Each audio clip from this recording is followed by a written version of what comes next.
苗栗后人叫水伫我近海边啊，最近去互发现讲有人偷倒2吨的石米虾，也即马环保局甲警察调监视器要来抓人。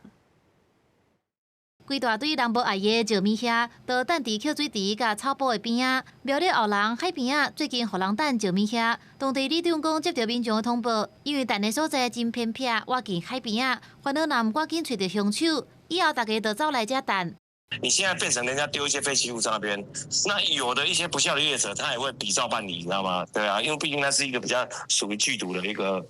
事业废弃物啊，对啊。2024年6月，爆发生台中工程行的业者对中华收石米虾等等的废弃物，再到苗栗的大安溪偷盗，互警方抓到案件。有人黑白拼石米虾，劳动部治安署捌公告，石米是一级的致癌物，吸收石米了后会累积伫细胞无法度排毒，长期接触可能引发疾病甲癌症。梁昌文烦恼，大家拢走来后人扣水池拼石米虾，环保局是表示已经甲警方合作启动调查。调阅周边监视器。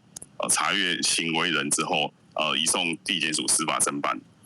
非法弃置废弃物，按废弃物清理法规定啊，可处1年以上5年以下有期徒刑，同时可并处1500万元以下罚金。 环保局评估现场拼废石米虾的数量大约2吨，需要调监视器来抓凶手，甲行为人按照废清法移送法办，也呼吁民众若需要等石米虾，一定要找合法业者协助，若无也会害偷盗的情形愈来愈严重。公视新闻采访报道。